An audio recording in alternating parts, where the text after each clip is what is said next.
नमस्कार, मैं हूं पल्लवी सिंह और आप देख रहे हैं मेरे साथ आर्या न्यूज। रुक करेंगे इस वक्त की बड़ी खबरों की ओर। बता दें कि उत्तराखंड में अब पिछले 18 महीने से बंद भारत नेपाल सीमा पूरी तरह से अब खोल दी गई है। बुधवार से भारतीय पर्यटक बनबसा सीमा से भी अपने निजी वाहनों से नेपाल जा रहे हैं, लेकिन उन्हें कोविड की एसओपी का पालन करना अनिवार्य होगा।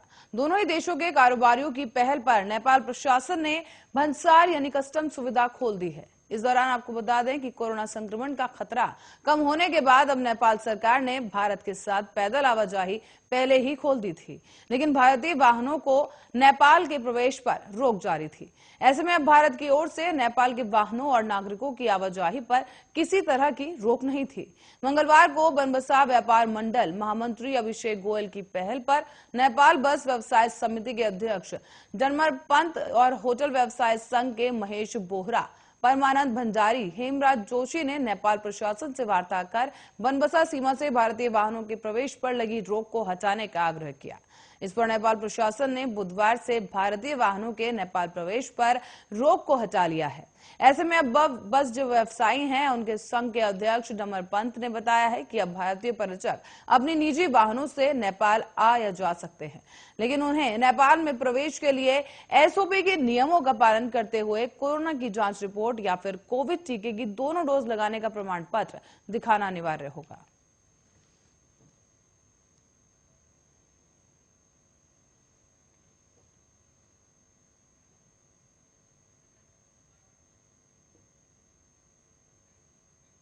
और बीजेपी ने 2022 के चुनाव घोषणा पत्र को लेकर अब कसरत शुरू कर दी है। देहरादून में घोषणा पत्र समिति के अध्यक्ष पूर्व केंद्रीय शिक्षा मंत्री डॉक्टर रमेश पोखरियाल निशंक की अध्यक्षता में की गई एक बैठक में यह घोषणा पत्र में शामिल किए जाने वाले मुद्दों पर चर्चा की गई।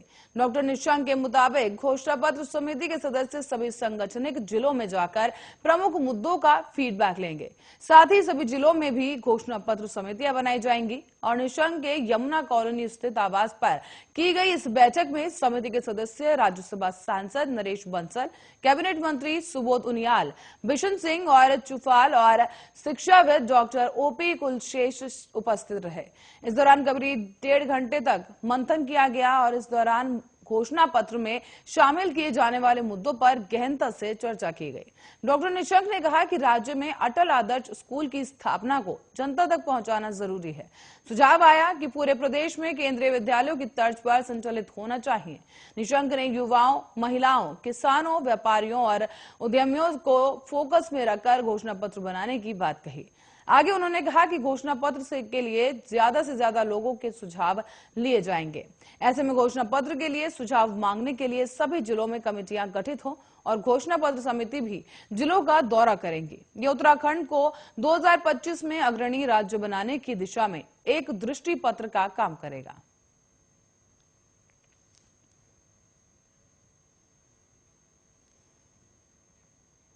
और खेल नीति लागू होने के साथ ही अब प्रदेश के खिलाड़ियों को राज्य, राष्ट्रीय और अंतर्राष्ट्रीय स्तर पर अपनी प्रतिभा दिखाने का प्रोत्साहन मिलेगा। खेल नीति में एक और जहां हर साल प्रदेश भर में 2600 खिलाड़ियों को 2-2 हजार रुपए प्रति माह छात्रवृत्ति की दी जाएगी, तो वहीं दूसरी ओर 8 साल की उम्र से ही खिलाड़ियों की पहचान के लिए physical and sports attitude test भी किया जाएगा। इस दौरान आपको बता दें कि कैबिनेट बैठक की जानकारी देते हुए शासकीय प्रवक्ता सुबोध उनियाल ने बताया है कि राशन डीलरों के लिए अंशदान बढ़ोतरी के साथ ही अब लीज की भूमि पर भी होम स्टे योजना का लाभ लिया जा सकेगा। इसके लिए राज्य के खेल और खिलाड़ियों दोनों को ही इससे फायदा होगा।